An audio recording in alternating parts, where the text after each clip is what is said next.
സർവത്ര ഗോവിന്ദനാമ സങ്കീർത്തനം. ഗോവിന്ദ ഗോവിന്ദ. പാലാഴി വസനം കഴിഞ്ഞ് ജനങ്ങൾക്ക് അമൃത് കിട്ടായികയാൽ നിരാശരായിരിക്കുന്ന അസുരന്മാർ ദേവന്മാർ യുദ്ധത്തിന് പുറപ്പെട്ട് അവരൊക്കെ മരിച്ചു വീഴാണ്ടായത്. പൂർവാധികം ബല സംയുക്തന്മാരായി ചേർന്നു ദേവന്മാർ അമൃത കുടിക്കുന്നതാണ്. ഘോര യുദ്ധം നടന്നു, പലരും മരിച്ചു പോയി. ശുക്രാചാര്യർ നോക്കിയപ്പോൾ പ്രമാണികളായിരിക്കുന്ന അസുരന്മാരൊക്കെ മരിച്ചു കഴിഞ്ഞു. ഇപ്പൊ എന്താ ചെയ്യാ? വംശത്തിന് നശിച്ച പോലെ ഏതാണ്ട് നാരദമുഖി വരുന്ന അരുതേന്ന് പറഞ്ഞപ്പോഴേ യുദ്ധത്തിന് പിൻവലിഞ്ഞുള്ളൂ. ഇപ്പൊ നോക്കിയപ്പോ ശുക്രമുഖിക്ക് കുറച്ചൊരു വികാരം തന്നെ ഉണ്ടായി. അത്രയ്ക്കാവാമോ? അവര് സുഖമായിട്ട് ദേവലോകത്തിൽ ഇരുന്നോട്ട് എന്റെ ശിഷ്യന്മാരെ ഉന്മൂലനാശം ചെയ്യേ, എന്നാ ഇതിന് ഞാനും പകരമൊന്നും ചെയ്യാമോ നോക്കട്ടെ. താമസം ഉണ്ടായില്ല. അദ്ദേഹം ശുക്രമഹർഷി ചെന്നു മരിച്ചു കിടക്കുന്നതായിരിക്കുന്ന അസുരചക്രവർത്തിയായ മഹാബലിയുടെ കഴുത്തും ഉടലും കൂട്ടി നിർമ്മിച്ചു. ചക്രേണ അതോ ബലിർമഹാത്മാ ശുക്രേണ ജീവിതനോ. ശുക്രൻ അങ്ങനെ അവിടെ കയ്യിലെടുത്ത് ഒന്നങ്ങനെ കണ്ണടച്ച് മൃതസഞ്ജീവനി മന്ത്രം ജപിച്ചു. ആളാണ്, പഴയ ആളെ. പിന്നെ അത്യാവശ്യം വേണ്ട പരിഹാരക്കാരെയൊക്കെ ഇതുപോലെ തന്നെ മൃതസഞ്ജീവനി വിദ്യ കൊണ്ട് ജീവൻ കൊടുത്തു. ചോദിച്ചു ശിഷ്യനോട്, എന്തിനാ മഹാബലി ഇത്രയൊക്കെ ബുദ്ധിമുട്ടിയത്? അമൃത് കിട്ടിയില്ല, അതൊന്നൊരു നിരാശ. ദേവന്മാരിപ്പോ സർവഭോഗങ്ങളെ അനുഭവിക്കുന്നു, അങ്ങനെ ഒരു വിഷമം അല്ലേ? ഈ ലോകത്തിലെ സർവഭോഗങ്ങളും സാക്ഷാൽ ഭഗവാൻ മഹാവിഷ്ണുവിന്റെ ഏതോ ഒരു അംശത്തിന്റെ പ്രസാദമാണ്. ആ മഹാകാരുണികനായ ഭഗവാനാകട്ടെ യജ്ഞത്താൽ സന്തുഷ്ടനാകും. ആരായാലും വേണ്ടില്ല, ഞാൻ ഏറ്റു, ഈ 14 ലോകത്തിലെ ഐശ്വര്യത്തെയും അങ്ങക്ക് ഞാൻ വരുത്തി തരാം, യാഗം ചെയ്യാം. കാരണം യജ്ഞമൂർത്തി എന്ന് അവിടേക്ക് പേരുണ്ട്. പൂജയാൽ സന്തോഷിക്കുന്നവൻ എന്നർത്ഥമാണ്. വേണ്ട പോലെ പൂജ നിർവഹിച്ച യാഗം അന്ന് കൃതയുഗമാണ്, അന്ന് യാഗമാണ്, ഇന്ന് പൂജയാണ്, നാളെ കീർത്തനമാണ്. ഇങ്ങനെയാണ് എന്റെ കണക്കുകളൊക്കെ ഇരിക്കട്ടെ. അപ്പൊ അതുകൊണ്ട് ഭഗവാനെ വേണ്ടതുപോലെ പൂജ ചെയ്താൽ, ആ യജ്ഞമൂർത്തി സന്തോഷിച്ചാൽ, അവിടുത്തെ സന്തോഷത്തിന്റെ ലേശം കൊണ്ട് ഈ ഭുവനം മുഴുവനും കൈവശമാവാം. അത്രയ്ക്ക് പറ്റും. ഏറ്റു കൊണ്ടകൾ പുറപ്പെട്ടു. അത്യാവശ്യ പ്രതിവാരങ്ങളോടുകൂടി അസുരന്മാരുടെ കൽപ്പന കൊടുത്തു, ഈ തോട്ടി, തോമരം, കുന്തം, വാള ഒക്കെ മാറ്റി വെച്ചോളാൻ പറഞ്ഞു. ഒരെണ്ണം തുടർന്നാളും. പിന്നെ വേണ്ടതെന്താ? ആജ്യവസ്തുക്കൾ അങ്ങനെ സംഭരിക്കാൻ തുടങ്ങി.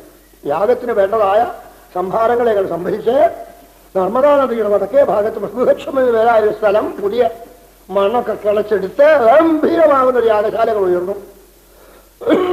മഹാബലിയെ കൊണ്ട് വിന്ധ്യാവലി ദേവിയും ശുക്രാചാര്യരും അങ്ങനെ രണ്ടുപേരെയും മഹാബലിക്ക് ഭക്തരൊക്കെ കുറിച്ച് തുടർന്ന് ഇരുന്ന് രണ്ടുപേരും കൂടി ഒരു യാഗം തുടങ്ങട്ടെ നിശ്ചയിച്ചു.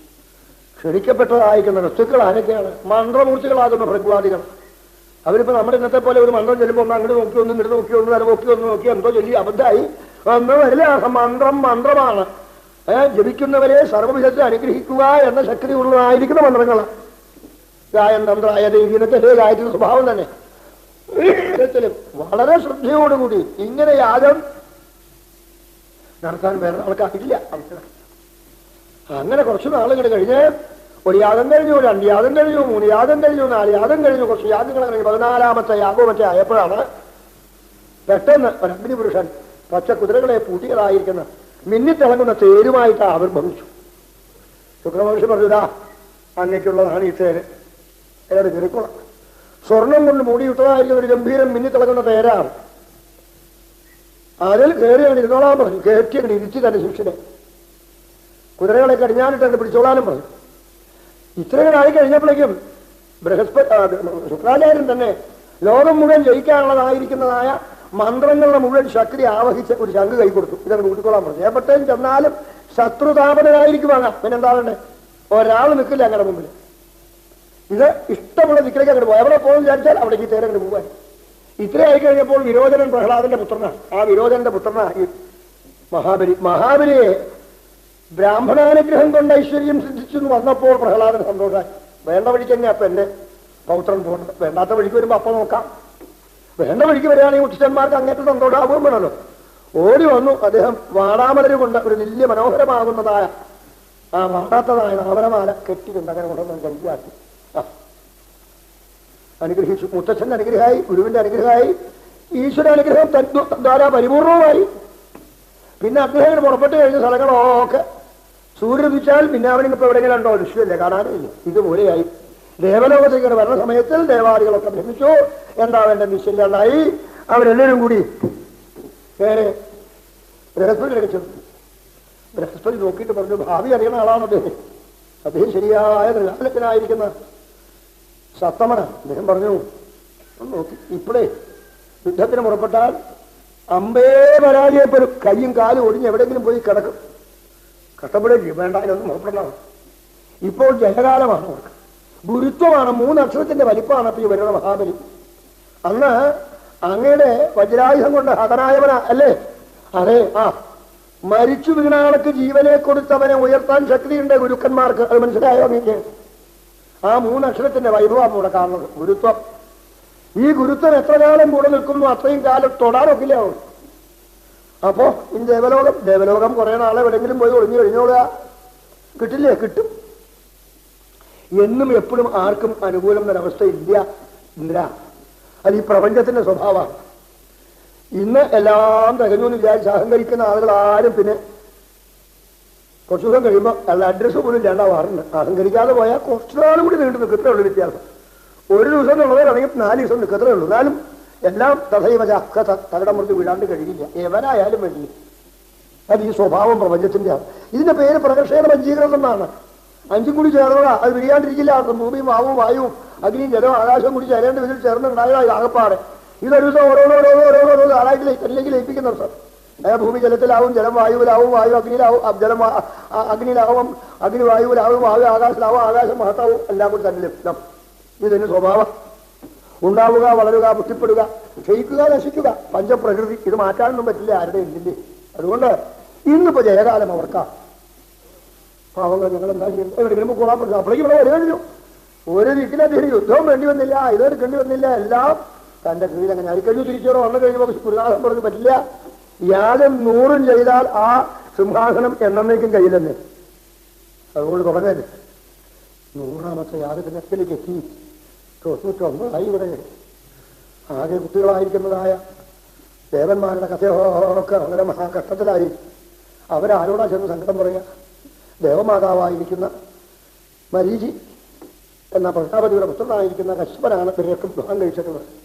ആ മരീചിപുത്രനായിരിക്കുന്ന കശ്യപനാണ് തന്റെ നാഥനെ ചെന്ന് ഇവരെ അറിയിക്കാം എന്ന് വിചാരിച്ചിരിക്കുമ്പോൾ സർവജ്ഞനായിരിക്കുന്ന അദ്ദേഹമാകട്ടെ തന്റെ തപസ് കഴിഞ്ഞ് അതിഥി ഗൃഹത്തിലേക്ക് ഞാൻ കയറി വന്നത്. വേണം ഉപചരിച്ചു, വേണം സ്വീകരണങ്ങളൊക്കെ ചെയ്തു. സങ്കടം പറഞ്ഞു. എന്താ അപ്പൊ അദ്ദേഹം ചോദിച്ചു, മുഖത്ത് നോക്കിയാൽ ഒരു മ്ലാനതയുണ്ട്, ഏതെങ്കിലും ഒരു കുറവുണ്ട് മുഖത്ത് കാണിക്കുന്നുണ്ട്. അത് തൽക്കാലം ചെയ്യായികയാണോ?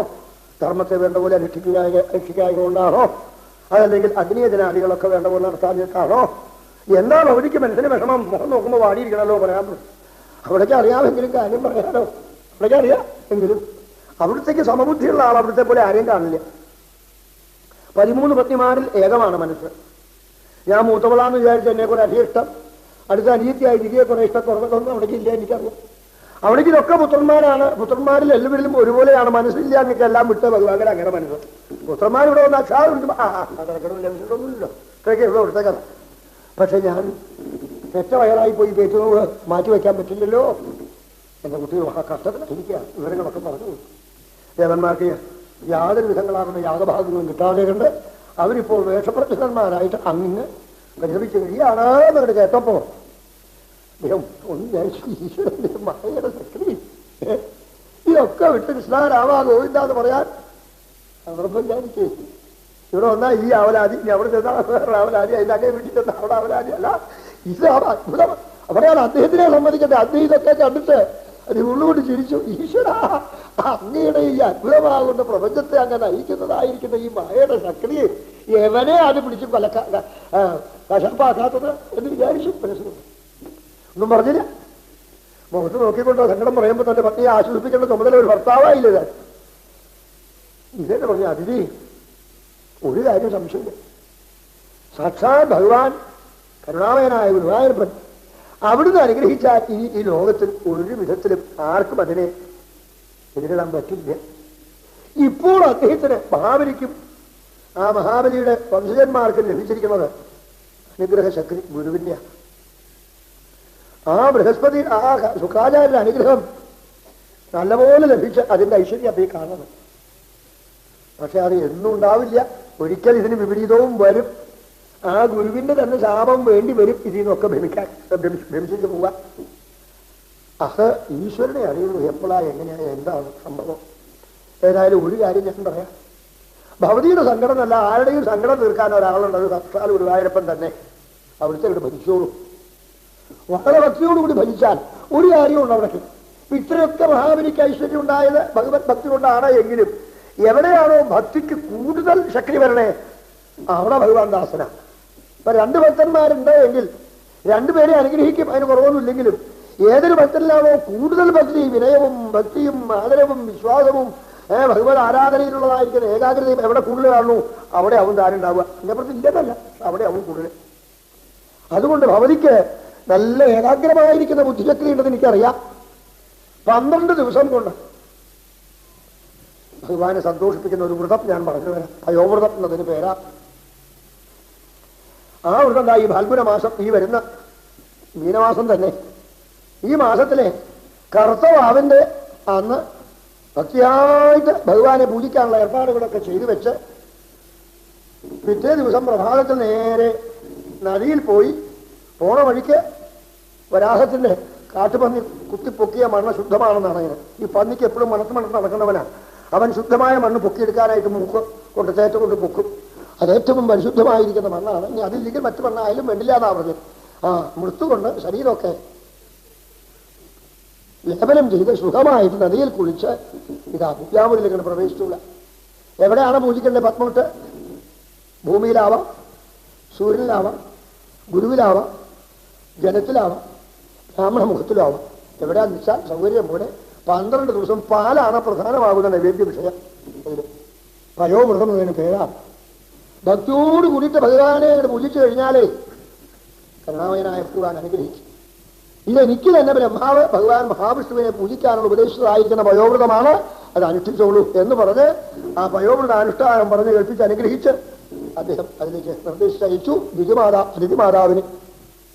അതിഥിമാതാവ് ഇതുപോലെ തന്നെ കർത്തവാവ് മീനമാസത്തിൽ അതിൻ്റെ അന്ന് ഭക്തിയോട് കൂടിയിട്ട് ആ ഭാവിൻ്റെ അന്ന് വളരെ ശുദ്ധമായി ഉപചരിച്ച ശുദ്ധം ആചാരത്തെ അനുഷ്ഠിച്ച് ഭക്ഷണം പോലും മാറ്റിവെച്ച് ഉപവാസം ചെയ്ത് പിറ്റേന്ന് രാമഹോത്രത്തിൽ ചെന്ന് ഈ പറഞ്ഞ പോലെ തന്നെ സ്നാനം ചെയ്ത് പൂജാമുറിയിൽ പ്രവേശിച്ച് അട്ടതള പത്മമിട്ട് അതിൽ ഭഗവാനെ അങ്ങനെ വിളക്ക് കത്തിച്ച് വെച്ച് ആവാഹനം ചെയ്തു. ആ ഷോഡശോപചാര പൂജാക്രമമൊക്കെ നല്ല പാഴ. അതെന്താ, നമ്മുടെ അമ്മമാരെ പോലുള്ള അമ്മയൊന്നുമല്ല, തപസ്വിനിയാണ്, ദേവമാതാവാണ്, കശുപനാകുന്ന മഹാതാമസന്റെ പത്നി രത്നമാണ്. എന്താ പൂജയെ പറ്റും പറഞ്ഞു കൊടുക്കാൻ ആരും വേണ്ട, ഒക്കെ നല്ലോണം നല്ല വശം പ്രതിഷ്ഠമാണൊക്കെ. വേണ്ടതുപോലെ വാദ്യാർഘ്യം ആചമനീയം തുടങ്ങിയതായിരിക്കുന്ന അനുഷ്ഠാനങ്ങളൊക്കെ ഭംഗിയായിട്ട് നിർവഹിച്ച് അപ്പൊ പറഞ്ഞിട്ടുണ്ട്, ഈ പയസ്സുകൊണ്ടുള്ള പാലുകൊണ്ടുള്ള പാലുവേദ്യം അവനവൻ കഴിക്കാനാവരുതെന്ന് പറഞ്ഞിട്ടുണ്ട്. പൂജ ഭംഗിയായി നടത്തിയാൽ ഭഗവാന്റെ ഭക്തിയുള്ള മഹാന്മാര് ബ്രാഹ്മണരൊക്കെ ധാരാളം വരും, ഭക്തന്മാർ വരും, ബ്രാഹ്മണർ വരും. ഇന്നവരില്ല, വർണ്ണങ്ങളെ അതിൽ കണക്കാക്കേണ്ട, എല്ലാവരും വരും. വരുന്നവരൊക്കെ ഈശ്വരനായിട്ട് കണക്കാക്കി കൊടുക്കണം. ബാക്കി ഉണ്ടെങ്കിൽ ഭുജിക്കണം. അങ്ങനെ നിഷ്ഠയോടുകൂടി ചെയ്തോളൂ. ചെയ്യാൻ തുടങ്ങിയത് പോലെ 1, 2, 3, 4, 5, 6, 7, 8, 9, 10, 11 12ാമത്തെ ദിവസമായപ്പോഴേക്കും ഭഗവാൻ ഒരു അതിർത്തി വെച്ച് കൊടുത്തല്ലോ കശ്യപ പ്രജാപതി എന്നാ. അതുകൊണ്ട് ആയിക്കോട്ടെ എന്ന് വിചാരിച്ചിട്ട് അല്ലെങ്കിൽ അതിന് മുമ്പേ വരാൻ തയ്യാറാ. അതിഥിയുടെ പൂജ അത്ര നിഷ്ഠയായിട്ടാണ് അർത്ഥം. തപസ്വിനിയാണ്, പരമഭക്തരെ. ഇത് നമുക്ക് എന്തിനാ ഇത്രയൊക്കെ ഞാനും പറയുന്നത്? ഭക്തിയോടുകൂടി ചെയ്താൽ ഇന്നും ഒരു കുറവുമില്ല എന്നർത്ഥം. കലിയുഗം എന്നൊക്കെ പറയുന്ന വിഡ്ഢികൾ പറയുന്ന വാക്കാ. അനുഷ്ഠിക്കാൻ തയ്യാറുണ്ടോ? ഹൃതമാണ്. 12ാമത്തെ സ്കന്ധത്തിൽ പറയുന്നർത്ഥം. യുഗങ്ങളൊക്കെ പറഞ്ഞു കേട്ട് പേടിച്ചൊന്നും പോകുന്നും വേണ്ട. എപ്പോൾ ഗുരുവായൂരപ്പനെ ഭക്തിയോടുകൂടി ആശ്രയിക്കാൻ തുടങ്ങണം അവിടെ കൃതയുഗമായി. കർക്കിടത്തെ സംബന്ധിച്ചോളം മിനിയാന്ന് മുതൽ ഇവിടെ കൃതയുഗമാണ്. ഇനി സപ്താഹം കഴിയുമ്പോൾ പോകുന്നവരെ ഇവിടെ കലിയുഗം ഇല്ല. പറയട്ടെ, ആരെങ്കിലും വന്നിവിടെ കലിയുണ്ടെങ്കിൽ ഇതാണോ ലക്ഷണം? അഭിപ്രായങ്ങളെ കൊണ്ട് അടി തന്നെ. ഞാൻ പറഞ്ഞ കേൾക്കൂ. 2 ആൾ കൂടിയാൽ പിന്നെ കചാ പിച്ച തന്നെ. ഒരു പിറന്നാളിനുണ്ടാൻ കൂടിയാൽ മുറ്റത്തും ഭൂമുഖത്തും ശബ്ദമല്ലേ? ഇവിടെ വല്ല ശബ്ദമുണ്ടോ? കേട്ടോ, കലി വരില്ല. ഈശ്വരനെ ഭജിക്കുന്നിടത്ത് കലിക്ക് വരാൻ പറ്റില്ല. ഭജിക്കണം, ഭജനമാണ്. അതുകൊണ്ട് ഭവതി ഭംഗിയായിട്ട് പൂജിച്ചോളൂ എന്ന് പറഞ്ഞു. ഭംഗിയായിട്ട് പൂജിച്ചു. ഭഗവാൻ കാത്തു നിന്നു. 12ാമത്തെ ദിവസം ദീപാരാധനയ്ക്ക് തയ്യാറായി. കർപ്പൂരാരാധന വരുന്നതിന് മുമ്പ് ആ ഭക്തിയുടെ പരിമള സുഗന്ധം എത്തി ഗുരുവായൂരപ്പൻ്റെ നാശകാരന്തരത്തിൽ എഴുന്നള്ളി കഴിഞ്ഞോടുന്നു ചതുർഭുജനായിട്ടാണ്. അവിടെ അങ്ങനെ തിരിഞ്ഞു വിളകാണ്. ആ നീല നിലാവിൽ നിറഞ്ഞിരിക്കുകയാണ് തന്റെ പൂജാഗ്രഹത്തിൽ. രോമാഞ്ചവും കണ്ണീരുമായിട്ട് പാവം വീണങ്ങനെ നമസ്കരിച്ച് സ്തുതിക്കുകയാണ് ഭക്തിയോട് കൂടിയിട്ട്. അതൊക്കെ വാസു സപ്താഹത്തിനെല്ലാം പറയണ്ടേ. ഓരോ സ്തുതിവചനങ്ങളും ഭഗവാനെ അങ്ങറ്റം കോൾമയിൽ കൊള്ളിക്കുന്നതും ഭക്തി നിറഞ്ഞതുമായ സ്തുതികളാണ്. ഇങ്ങനെയുള്ള പൂജകൾക്ക് വേണ്ടിയല്ലേ അങ്ങ് യജ്ഞസ്വരൂപനായി അവതരിച്ചതെന്ന് തുടങ്ങുകയാണ് സ്തുതി. യജ്ഞേശ അച്യുത ഒക്കെ വിളിച്ച് ശാശ്വതനായി ഭക്തന്മാർക്ക് വേണ്ടതിനെ കൊടുക്കുന്നവനായി. ഒരു ശ്ലോകത്തിലും നോക്കൂ, എന്തു മനോഹരമാണ് ആ ദേവിയുടെ സ്തുതി എന്നറിയോ. യജ്ഞേശ യജ്ഞപുരുഷ അച്യുത തീർത്ഥപാല തീർത്ഥശ്രവണമംഗളനാമധേയ ആപന്നലോകവൃജിനോപശമോദയാദ്യ ശബ്ദകൃതീശ ഭഗവന്നസി ഹീനനാഥ. വീഴാണ്ട് കഴിയോ ഭഗവാൻ? എന്നെ പോലെ ആശ്രയിക്കുന്നവരെ, അനാഥകളായി എന്ത് ചെയ്യേണ്ടത് അറിയാത്തവരായി വിഷമം അനുഭവിക്കുന്നവരായിരിക്കുന്നവരെ അനുഗ്രഹിക്കാനായിക്കൊണ്ട് കഴിവുള്ളതല്ലയോ ഭഗവാനെ. തീർത്ഥശ്രവണമംഗളനാമധേയ. ഒരു നാമം അറിയാതെ അങ്ങോട്ട് കേട്ട് കഴിഞ്ഞാൽ തന്നെ ആ ശ്രവണം കൊണ്ട് അത്യന്തം മംഗളമാകുന്ന യാതൊരങ്ങയുടെ നാമധേയത്തെ ഒന്ന് കേൾക്കുന്നു. അതോടുകൂടിയിട്ട് സർവവിധത്തിലും അവന്റെ കാല് അത്രയും വരെ എത്രയെല്ലാം പാപങ്ങളെ കേട്ടിട്ടുണ്ടോ അതിന്റെ മുഴുവൻ ഇല്ലാതായി അവൻ പരിശുദ്ധിയെ പ്രാപിക്കുന്നു. അതും പോരാ, ആപത്ത് വരുന്ന ആളുകൾക്ക് ആപത്തിനെ ശമിപ്പിക്കാനായിക്കൊണ്ട് വേണ്ടി രൂപത്തെ എടുക്കുന്ന അല്ലയോ ഭഗവാനെ. ആയുപ്പരം ബഭുരഭീഷ്ട മതുല്യ ലക്ഷ്മീർദ്യോ ഭൂരസാഹ സകല യോഗ ഗുണാ ശ്രീവർഗ ജ്ഞാനഞ്ച കേവലമനന്ത ഭവന്തി തുത്താൽ. എന്താ പറയേണ്ടത്? അവിടുന്ന് ഒരാളങ്ങനെ സന്തോഷിച്ചു കഴിഞ്ഞാൽ എന്തെന്താണ് ലഭിക്കാത്തത് ഈ ലോകത്തിൽ? ഐശ്വര്യങ്ങള്, വീര്യങ്ങള്, ഭാഗതയങ്ങൾ മുഴുവനും തന്നെ ഈ ലോകത്തില് കഴിഞ്ഞ അലോകങ്ങളിലും പരലോകങ്ങളിലും ഒരു ലോകങ്ങളിലും ഇല്ലാത്തതും കൂടി 14 ലോകം ഇല്ലാത്തതും കൂടി കൊടുത്ത് ഭക്തനെ അനുഗ്രഹിക്കുന്നവനല്ലേ.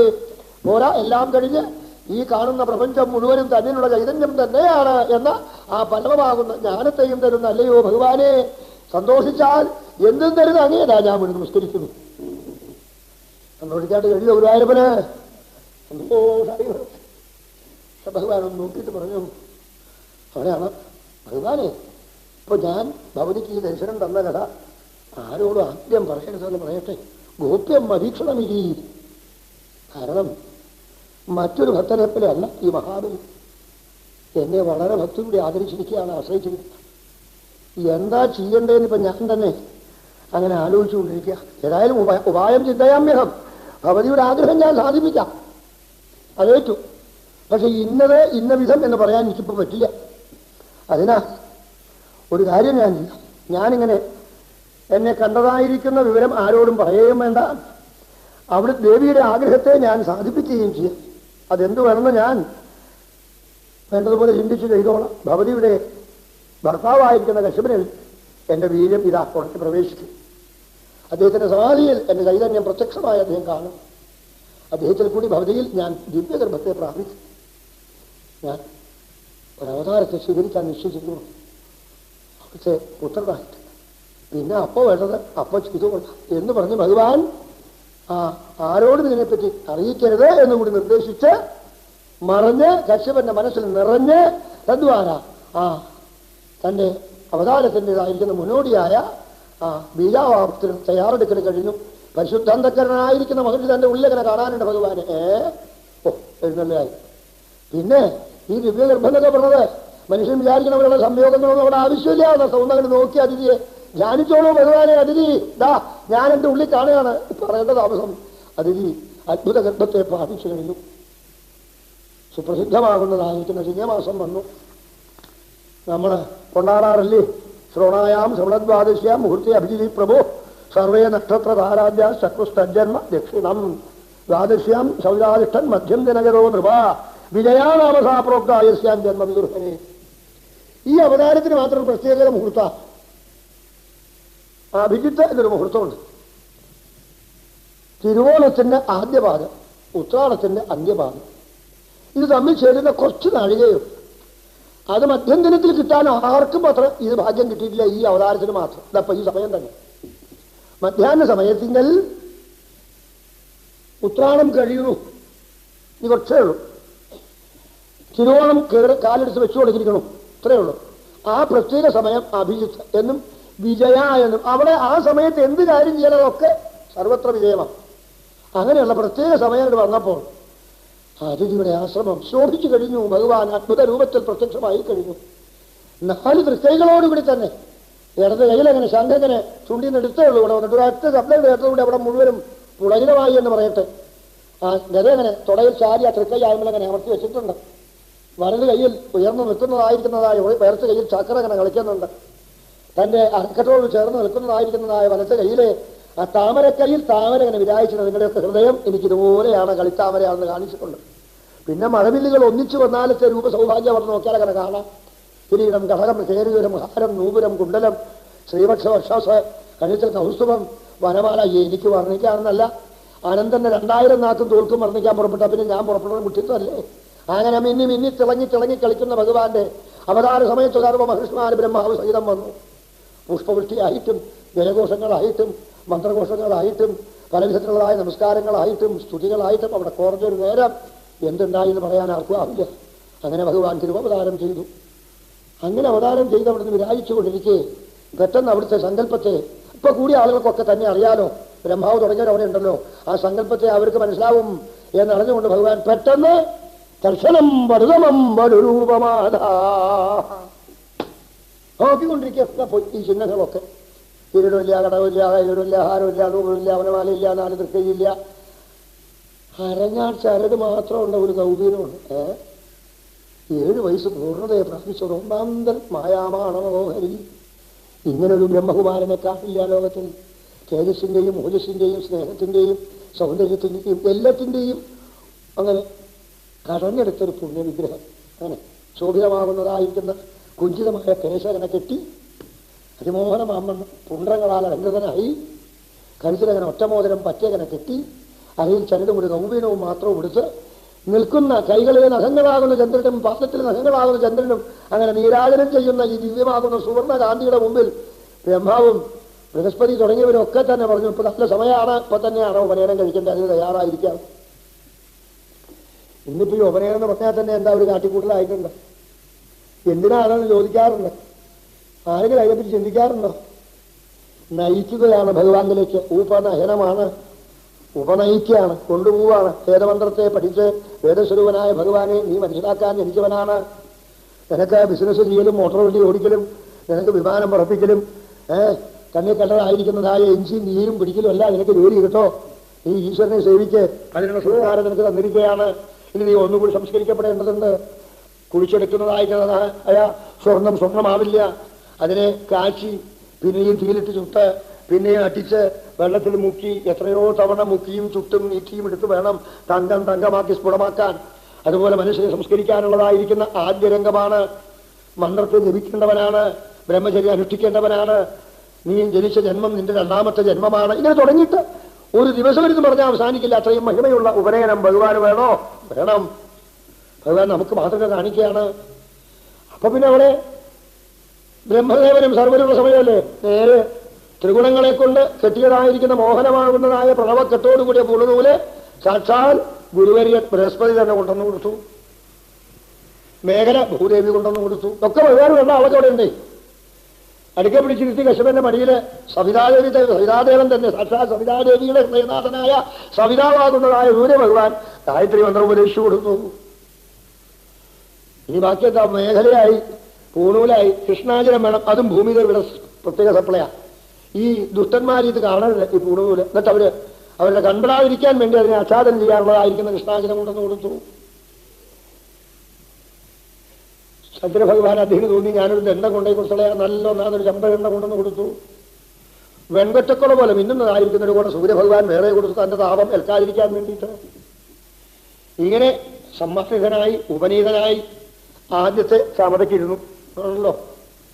സമിത്തൊക്കെ തയ്യാറാക്കിയിട്ടുണ്ട്, ആദ്യ വസ്തുക്കളൊക്കെ തയ്യാറായിട്ടുണ്ട്.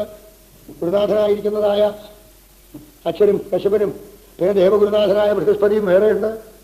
മന്ത്രസ്വരൂപനായ ഭഗവാന് വല്ലതും പറഞ്ഞു കൊടുക്കണോ? വേഗം സമയത്ത് ആധാനം ചെയ്ത് മന്ത്രപൂർവ്വം അത് നിർവഹിക്കേണ്ടതൊക്കെ നിർവഹിച്ച് അവിടുന്ന് അവിടെ എണീറ്റ് സമയത്ത് അവിടെ കാത്തു നിൽക്കുകയാണ് ഒരാൾ. ഇനി ബ്രഹ്മചാരിക്ക് വേണ്ടത് ഭിക്ഷ വാങ്ങാൻ പോകലാണ്. ഞാനൊരു കാര്യം ചെയ്തേക്കാം, എന്തെങ്കിലും കൊടുക്കുകയാണെങ്കിൽ കൊടുത്തത് എന്നും ഓർമ്മയുണ്ടാവണം. കുബേര ഭഗവാൻ മിന്നിത്തിളങ്ങുന്ന രത്നം കൊണ്ട് അലങ്കൃതമായിരിക്കണം ഒരു ഭിക്ഷാപാത്രത്തിന്റെ കയ്യിലിരിക്കട്ടെ എന്ന് പറഞ്ഞു.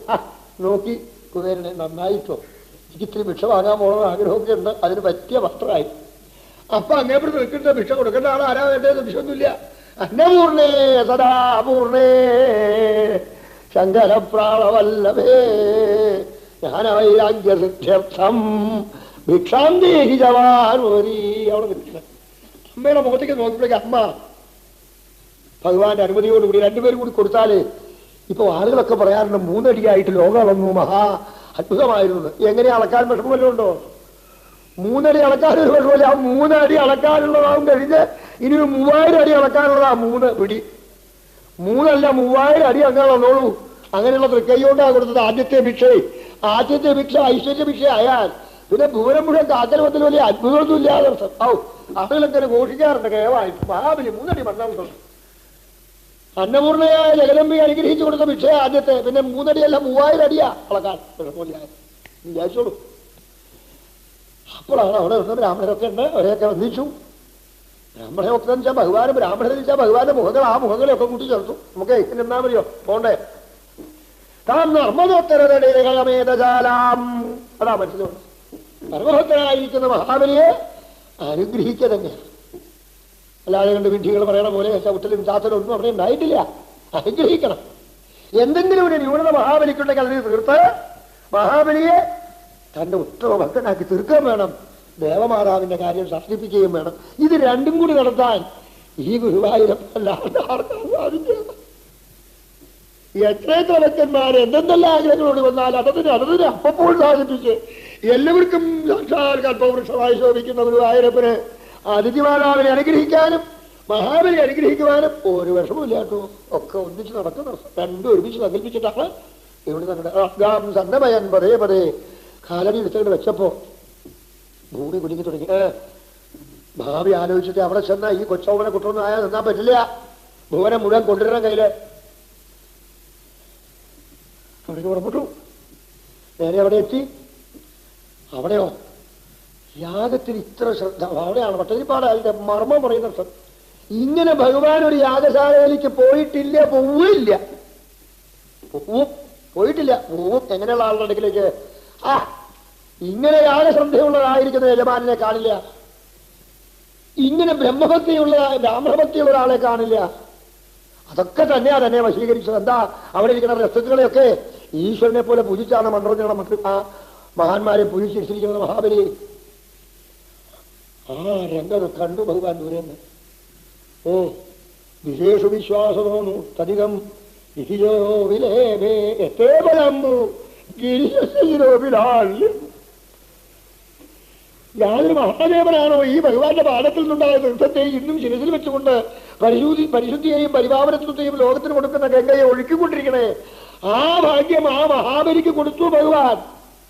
കാരണം മഹാബലി യജമാനൻ യാഗശാലയിൽ ഇരിക്കുമ്പോൾ ബ്രഹ്മൻ തുടങ്ങിയവരുടെയും ഉദ്ഗാതാവ് തുടങ്ങിയവരുടെയും ഒക്കെ സമ്മതത്തോടു കൂടി വേണം എഴുന്നേറ്റുന്ന അനങ്ങാൻ. അതാണ് നിയമം. യാഗ നിയമമൊക്കെ വിട്ടു ഇവിടെ അങ്ങനെയാണല്ലോ. എല്ലാ നിയമങ്ങളും വിട്ടു. സർവധർമാൻ പരിത്യജ്യ മാമേകം ശരണം വ്രജ. അല്ലാതെ കൊണ്ട് ധർമ്മം ചെയ്യാത്തവര് ധർമ്മം വിടാവല്ലോ ഉണ്ടോ? എനിക്ക് നിങ്ങൾക്കും അല്ലാതെ മഹാബലിയെ പോലെയുള്ളവർക്ക് ആ ധർമ്മം ഭരിച്ചാൽ എനിക്കെന്താണല്ലേ ധർമ്മം ഒന്നും ചെയ്തിട്ടില്ല, ഒന്നും അറിയില്ല. നിങ്ങളോ ഒക്കെ കേമത്തം പറയാതെ എന്ത് ചെയ്തു? കയ്യിലുള്ളതിനെ കളയാൻ പഠിക്കണം. കയ്യിലുണ്ടെങ്കിലേ കളയാൻ പറ്റുള്ളൂ. ഇന്നലെ വരെ അനുഷ്ഠിച്ച ധർമ്മത്തിന്റെ ഫലമായി ഇനി അധർമ്മ ചിന്ത വേണ്ട, എന്നെ ആശ്രയിച്ചോളൂ. അവിടെയാണ് ഇന്ന് ആളുകൾ വലിയ ഗേമായിട്ട് കോട്ട് ചെയ്യും. സർവധർമ്മം പരിചയിച്ച മാമേകം ശരണം പറഞ്ഞ രണ്ടും നടക്കില്ല. ധർമ്മം കയ്യിലൊട്ടും ഇല്ലാലും മാമേകം ശരണം പറഞ്ഞിട്ട് സാധ്യവുമല്ല, കഴിയില്ലേ. രണ്ടും വിട്ടു ഉഭയഭ്രഷ്ടന്മാരായി വട്ടപ്പാലം ചെയ്യണം കാണാൻ നമുക്ക്. ഭഗവാൻ പറഞ്ഞ അർത്ഥമല്ല. ധർമ്മം ഉപേക്ഷിക്കാൻ പറഞ്ഞിട്ടില്ല. ധർമ്മം അനുഷ്ഠിക്കുന്നവൻ ധർമ്മം അനുഷ്ഠിച്ച് ധർമ്മത്താൽ എത്തേണ്ടത് എവിടെയെന്ന് ഭാഗവതം 2ാമത്തെ അധ്യായം അന്നേ ഘോഷിച്ചു കഴിഞ്ഞു. അപ്പോഴേ ഘോഷിച്ചു കഴിഞ്ഞു. അപവർഗത്തിലെ മോക്ഷസ്വരൂപനായ ഭഗവാന്റെ എത്തലാണ് ധർമ്മം. മോക്ഷസ്വരൂപനായ ഭഗവാന്റെ എത്തിക്കഴിഞ്ഞാൽ പിന്നീട് ധർമ്മമില്ല.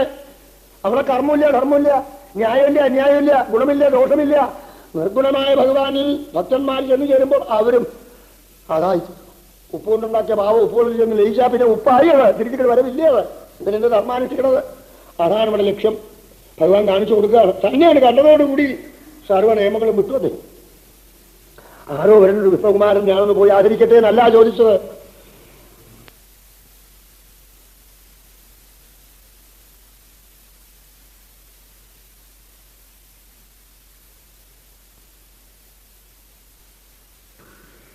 കണ്ടതും വിന്ധ്യാവിനിയോടുകൂടി എഴുന്നേറ്റു പോരാവുന്നത്. ഗോപുരദ്വാരിൽ ചെന്നിട്ട് നമസ്കരിച്ചു. വിന്ധ്യാവല്യ നിജതേജയാ രക്തവാദ്യായ റുഭ്യം എന്നൊക്കെ ഇനി വരാൻ പോണു.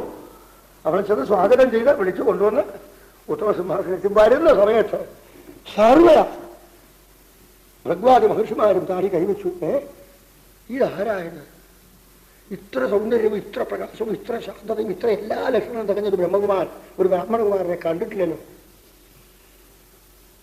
ശുക്രൻ പോലും ആലോചിച്ചു. അപ്പ പിടികിട്ടില്ല, പിടി കിട്ടും. അദ്ദേഹം സർവത്തിന് അദ്ദേഹം പിടി കിട്ടും. ഇങ്ങനെ അദ്ദേഹം പിടി കിട്ടിയെങ്കിൽ ഉള്ളിൽ വെച്ചു ഇനി എന്തൊക്കെ നടക്കും നോക്കട്ടെ. അദ്ദേഹം പിടി കിട്ടിയിട്ടോ, അദ്ദേഹം പിടി കിട്ടിയിട്ട് അദ്ദേഹം എന്നാൽ എന്റെ ശിഷ്യൻ ശരിയായ ശിഷ്യനാണ്. അതിനൊരു അരികതയുണ്ടോ? ഇവൻ എന്താ ചെയ്യാൻ നോക്കട്ടെ. ഇവൻ കാത്തിരിക്കാണ്. കാക്കൽ വീണു, വന്ദിച്ചു, പൂജ കഴിഞ്ഞു, പാദം ആവും. ത്രിഭുവനം മുഴുവനും നിറഞ്ഞ തൃപ്പാദത്തെ അഭാഗ്യവാൻ പത്നി സമേതം പൂജിച്ചിരുത്തി വിടയോ വളരെ വിനീതനായിട്ട് ചോദിച്ചു, വിപ്രസുമനോ വനത്വം എന്താ കണ്ടേച്ചാ ചോദിച്ചോളൂ. വിത്തം ഭക്തം ഭവനും അവനെയും ചാപി നിർത്തിയില്ല. സർവം പ്രദാശ്യേ. അപ്പ ഭഗവാന് പിടി കിട്ടി. വേഗം ഇവിടെ ഉൾക്കണ്ണുകൊണ്ട് ഒരു നോട്ടം ഇട്ടു ശുക്രനെ. ഓ, ശിഷ്ടന്റെ കുറവ് എനിക്ക് കിട്ടി. ഞാൻ അതിഥിമാതാവിന്റെ മുമ്പിൽ എങ്ങനെയാ വേണ്ടതെന്ന് ആലോചിച്ചുകൊണ്ട് അങ്ങോട്ട് വന്നത്. ഇവിടെ വന്നപ്പോ എനിക്ക് പിടി കിട്ടി. സർവം പ്രദാശ്യേ അല്ലേ, എല്ലാം തരാൻ യോഗ്യൻ. ഞാനൊരു ദാതാവാണെന്നും ഞാൻ എല്ലാം കൊടുക്കാൻ ശക്തനാണെന്നും ഇതന്നെയാ മഹാബലിക്ക് വന്ന ആ അഹംബുദ്ധി. അതിനെ തേച്ച് കളഞ്ഞേ അനുഗ്രഹിക്കാവൂ എന്ന് നിശ്ചയിച്ചു. എന്ന് വിദ്യ കണ്ടുപിടിച്ചു. എന്ത് വേണേ ഭഗവാനാ പറഞ്ഞു. ഈ ഭഗവാനെ പോലെ രസികൻ ആരുമില്ലാട്ടോ. തരാൻ തയ്യാറായി നിൽക്കുന്ന മഹാബലിയെ തരണാളെ വാങ്ങാൻ ചെറുനാള് ഒന്ന് പ്രശംസിക്കാൻ ആവശ്യം അഭിക്ഷു നിയമമാണ് അത്രയത്. അത് വെറുതെ പ്രശംസിക്കാൻ പോലൊക്കെ ഭഗവാൻ പ്രശംസിക്കാൻ പാടും. സത്യം പറയാം, ഭഗവാനൊക്കെ സത്യമാവും. പക്ഷെ സത്യം പറഞ്ഞാൽ ഈ പൊങ്ങച്ചക്കാർ പൊങ്ങും. അവരുടെ സ്വഭാവം അതാ. അപ്പൊ ഇയാൾ എത്ര കണ്ട് പൊങ്ങും എന്ന് ഭഗവാൻ നോക്കി ഒന്ന് പിടിച്ചെടുക്കണല്ലോ. ആ പൊങ്ങൽ എവിടം വരെ? കാരണം നല്ല വൈദ്യനാണെങ്കിൽ ഇന്നത്തെ ഡോക്ടർമാരെ പോലെ സ്കാനിംഗ് ഒന്നും വേണ്ട. ഒന്നാന്തരം അഷ്ടവൈദ്യന്മാരാരെങ്കിലും അതിപ്പോ എന്നെ അറിവ് പറയാതെ വലിയ വൈദ്യകൂടം കാണുന്നവരുണ്ടായ സമയത്ത് അധികം രോഗമൊക്കെ കെട്ടവരിക്കും. എന്നിട്ടേ ഇപ്പൊ പറയാനുള്ളത് കഴിഞ്ഞോ? തൊടിയന്നില്ല. ഞാൻ ഒരു മരുന്ന് കുറിച്ച് തരാം, സുഖം മാറും. അതെന്താന്ന് വെച്ചാൽ അതാണ് യഥാർത്ഥ വിഷക്കിന്റെ സ്വഭാവം. രോഗത്തിന്റെ യഥാർത്ഥ കാരണം എവിടെയെന്ന് ചിന്തിച്ച് മനസ്സിലാക്കി. ഇവ മഹാബലിക്ക് എല്ലാ ഗുണങ്ങളും ഉണ്ട്, പക്ഷെ അസുര സ്വഭാവവും ഒപ്പമുണ്ട്. എന്താ അസുര സ്വഭാവം? ഞാൻ ഞാൻ ഗർവുണ്ട്. ഞാൻ എല്ലാം അവിടെ ഏതാ ഗർവ്? എല്ലാം ജയിച്ച ലോകത്തിന് ഒരു അധിപനായി ഞാൻ ആർക്കും എന്തും കൊടുക്കാൻ മിടുക്കുള്ളവനാണ് എന്നൊരു ഗർവുണ്ട്. അപ്പൊ അതെവിടം വരെ എത്തും നോക്കണ്ടേ. ദൈത്യവംശം പ്രശംസന് വിട്ടില്ലേ ഭഗവാൻ. കൊടുത്താലൊരു നല്ല പരമ്പരയായിട്ടുള്ള വളർന്നയാ മഹാബലി. അങ്ങനെ ഉത്തമന്മാരിൽ ഉത്തമൻ തന്നെ എനിക്ക് ബോധ്യമായി. കുട്ടിയാണെങ്കിലും പറഞ്ഞ കേട്ടോ മഹാബലിക്ക്, ഇത് എന്നെ നല്ലോണം അറിയണ്ടല്ലോ. അങ്ങനെ അല്ലാതാണ് ആദ്യം പറഞ്ഞത്. കാരണം ഞാൻ അങ്ങയെ അറിയണതിന് മുമ്പ് തന്നെ എന്റെ മുത്തച്ഛനും അച്ഛനൊക്കെ പറഞ്ഞു കേട്ടിട്ടുണ്ട് അങ്ങയുടെ കുലമഹിമ. കൊച്ചുമിട്ടുക്ക നമ്മുടെ കുലമൊക്കെ നമ്മൾ അറിയണോ?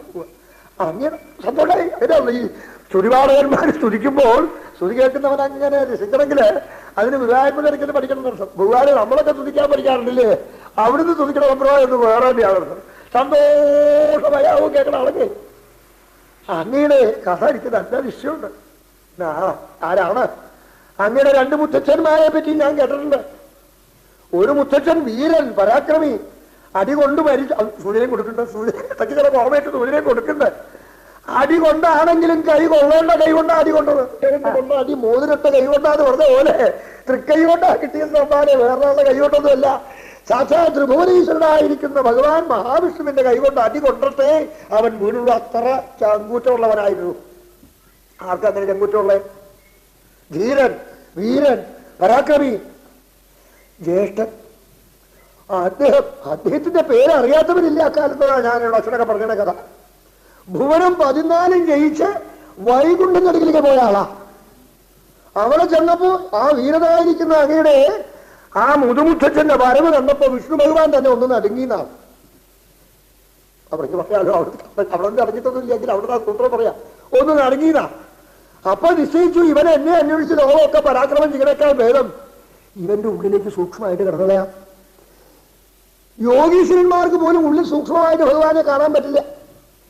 പക്ഷെ അങ്ങനെ മുതുമുത്തച്ഛന് ഭാഗ്യം കിട്ടി. അദ്ദേഹം കണ്ടില്ലെങ്കിലും ഉള്ളിൽ കയറി പിടിച്ചു ഭഗവാൻ. സ്ഥാനം ഒരു ഒന്നാന്തര സിംഹാസന കിട്ടിയണേ അങ്ങയുടെ മുതുമുത്തച്ഛന്റെ ഹൃദയത്തിനകത്ത് ഒതുങ്ങി അവിടെ കണ്ടു. മുതുമുത്തച്ഛനോ വിട്ടില്ല. ഞാൻ ജയിച്ചു, ചിതകാശീരുവരുടെ എന്നെ കണ്ട് ഭീരുവായി പോയി വിഷ്ണു വിചാരിച്ച അദ്ദേഹം ഭുവനത്തിന് ഏകനായകനായിട്ട് വെങ്കട്ടക്കുട കീഴകനെ വിരാജിച്ചു. ഒടുക്കം അദ്ദേഹത്തിന് തന്നെ അത്ഭുതം തോന്നുമാറ് ലോകത്തിൽ എന്നും ഉണ്ടാവാത്തതായിരിക്കുന്ന ഒരു ശ്രീമൂർത്തിയെ ഭഗവാൻ സ്വീകരിച്ചു. കേട്ടിട്ടുണ്ട് ഞാൻ ആ കഥ. മമ്മൂട്ടിയായി അവതരിച്ചു എന്നും കുറച്ചൊരു നേരം അങ്ങോട്ടും ഇങ്ങോട്ടും കൂട്ടിപ്പിടുത്തം വേണ്ടി വന്നുവെന്നും അവസാനം അദ്ദേഹത്തിന് അനുഗ്രഹിച്ചു എന്നും കണ്ണ് തുറിച്ചു പിടിച്ച് മടിയിൽ മരിക്കാൻ ആർക്കായേ പറ്റാ അങ്ങയുടെ മുത്തച്ഛന്. ഇത് കേട്ടപ്പോ മഹാബലിക്ക് എന്നാലും അവർക്ക് രണ്ടുപേർക്കും നാശമല്ലേ വന്നേ എന്നൊരു ഈശ്വരുണ്ടെങ്കിൽ ഒട്ടനെ അടുത്ത കഥ. ആ മുത്തച്ഛന്റെ മകൻ അങ്ങയുടെ മുത്തച്ഛനില്ലേ പ്രഹ്ലാദൻ, അയ്യ ഇന്ന് ലോകം മുഴുവനും കീർത്തിക്കുന്ന അദ്ദേഹത്തെ മഹിമ. വിഷ്ണുഗാനങ്ങൾ പാടി വിഷ്ണു രൂപത്തെ ധ്യാനിച്ച് വിഷ്ണുനാമത്തെ ജപിച്ച് വിഷ്ണുവിനെ ആരാധിച്ച് ഭക്തിക്ക് 9 വിധങ്ങളാകുന്നതായിരിക്കുന്ന മാർഗത്തെ ആചരോദീഹ താൻ അനുഷ്ഠിച്ച് കാണിച്ച് ലോകരെ അനുഗ്രഹിക്കുന്ന അദ്ദേഹത്തിന്റെ ഐശ്വര്യത്തെ പറ്റി ഞാൻ കേട്ടിട്ടുണ്ട്. അപ്പൊ അങ്ങനെയുള്ളതായിരിക്കുന്ന മുതുമുത്തച്ഛന്റെയും മുത്തച്ഛന്റെയും മകനായിരിക്കുന്ന ആ പൗത്രനായിരിക്കുന്ന അങ്ങക്ക് എന്തും കൊടുക്കാനും ലോകത്തിന് ഒരു ആധിപത്യം ഉണ്ടെന്ന് പറയാനും അധികാരമുണ്ട്. അതുകൊണ്ടല്ലേ ഞാൻ ഇങ്ങനെ വന്നത്. സന്തോഷായി. അതുകൊണ്ടായില്ലോ കൊടുക്കാൻ തയ്യാറുണ്ടോ എന്നുള്ള ആ സംശയം അതും തീർത്തല്ല. പിന്നെ അച്ഛൻ ഇട പറയണ്ടായി ഓരോ കഥ പറഞ്ഞ കൂട്ടില്ല. ആരാച്ഛൻ എന്താണെന്ന് പറഞ്ഞിട്ടില്ല കേട്ടോ. അപ്പൊ അവിടെയും പറഞ്ഞിട്ടില്ല. ഞാൻ എന്റെ കൽപ്പന ചെയ്യാൻ അല്ലാതെ ഇങ്ങനെ നേരിട്ടായിട്ട് പറയുമ്പോൾ ഒന്നും അറിയാണ്ട് വന്ന കുട്ടിയാണ്. ഈ കുട്ടിക്ക് ആരെങ്കിലും പഠിപ്പിക്കാൻ ഇതൊക്കെ മനസ്സിലാവുമെന്ന് ചോദിക്കാൻ ഇടയാക്കണ്ട അച്ഛട്ടാ. അച്ഛനുള്ള ആളാണല്ലോ. അച്ഛൻ പറഞ്ഞു കേട്ടിട്ടുണ്ട് അങ്ങയുടെ അച്ഛൻ ഇങ്ങനൊരു ദാതാവിന് ലോകത്തിൽ കാണില്ല അതാ പറഞ്ഞത്. എന്താണെന്നല്ലേ അങ്ങക്ക് ഓർമ്മയുണ്ടാവും. മകസല്ലേ അച്ഛന്റെ മുമ്പിൽ ബ്രാഹ്മണ വേഷം കെട്ടി ദേവന്മാരൊക്കെ വന്നു. എന്ത് വേണമെങ്കിൽ തരാന്ന് ദേവമായിട്ട് പറഞ്ഞു.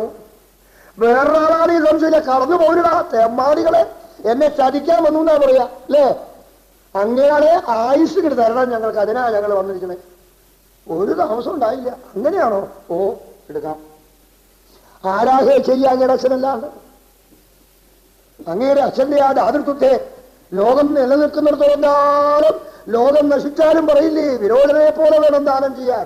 സ്വന്തം ശരീരം പോലും ദാനം ചെയ്താളാം. ഇത്തങ്ങട്ട് കേട്ടപ്പോ മഹാബലിക്ക് തോന്നി ഈ ഉണ്ണിയെ ഒരു മഹാ ഉണ്ണിത്തമ്പരാൻ തന്നെ കിട്ടും. സംശയമില്ല. കൊച്ചു കുട്ടികൾ പറയലും നോട്ടവും നിപ്പും ആ ഇരിപ്പും.